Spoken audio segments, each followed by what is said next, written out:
নমস্কার বন্ধুরা, bank Nifty analysis আপনাকে স্বাগত জানাই। ব্যাঙ্ক নিফটির আমরা শুক্রবার দিন যে ফাইনাল ক্লোজিং যেটা পেয়েছি সেটা হচ্ছে 48,540।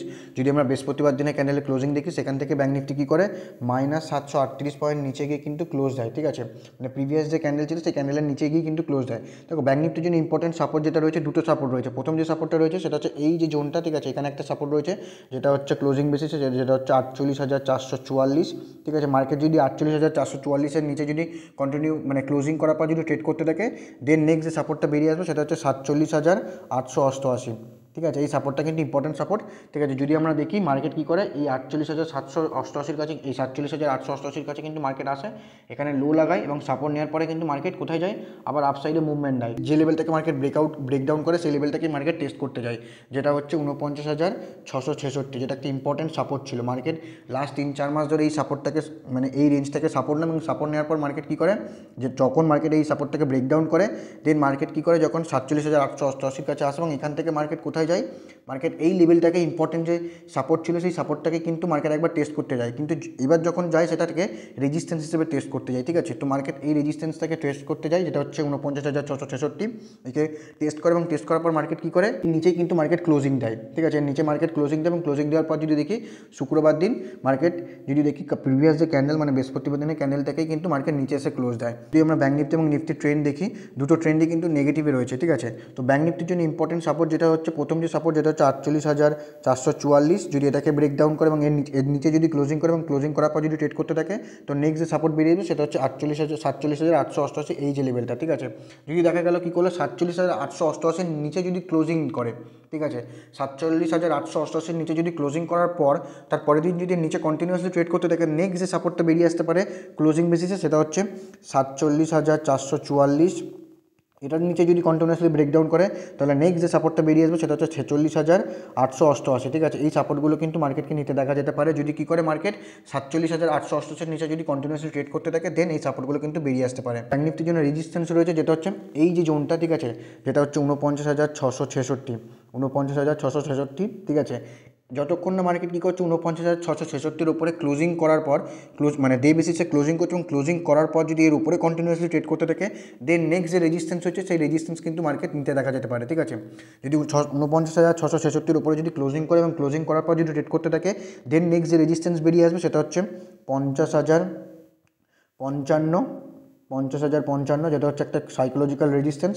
ঠিক আছে, এটাকে যদি ব্রেকআউট করে, 50,055-কে যদি ব্রেকআউট করে, তো নেক্সট যে রেজিস্ট্যান্স বেরিয়ে আসবে যেটা হচ্ছে 50,555।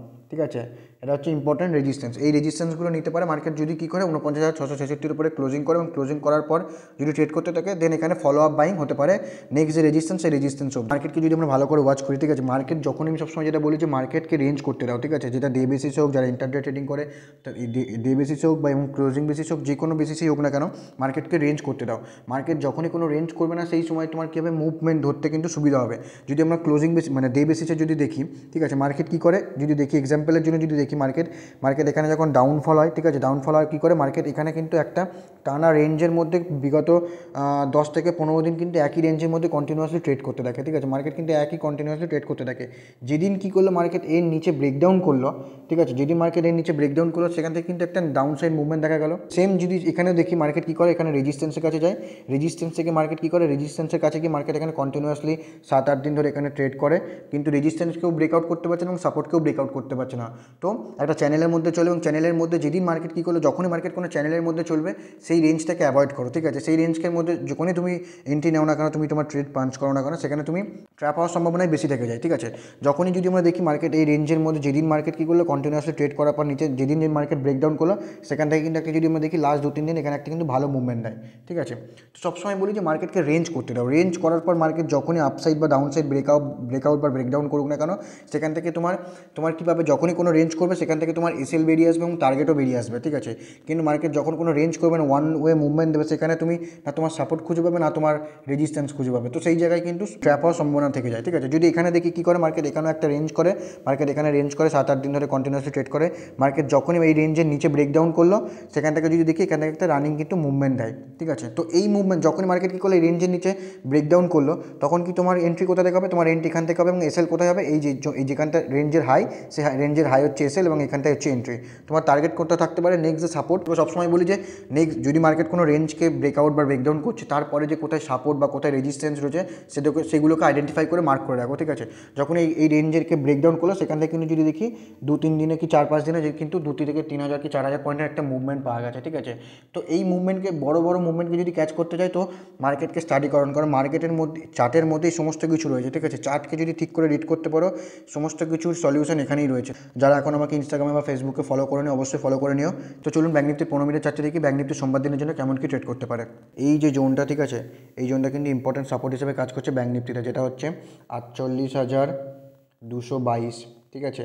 এই জোনটা কিন্তু ব্যাঙ্ক নিফটির জন্য ইম্পর্টেন্ট সাপোর্ট হিসেবে কাজ করছে, ঠিক আছে। যে 48,222-এর নিচে যদি কন্টিনিউয়াসলি ট্রেড করতে থাকে, মানে নিচে যদি ক্লোজিং করে, তো নেক্সট যে সাপোর্ট বেরিয়ে আসবে সেটা হচ্ছে এই যে জোনটা, ঠিক আছে। ব্যাঙ্ক নিফটির জন্য ইম্পর্টেন্ট সাপোর্ট হিসেবে বেরিয়ে আসবে, যেটা হচ্ছে 48,055, ঠিক আছে।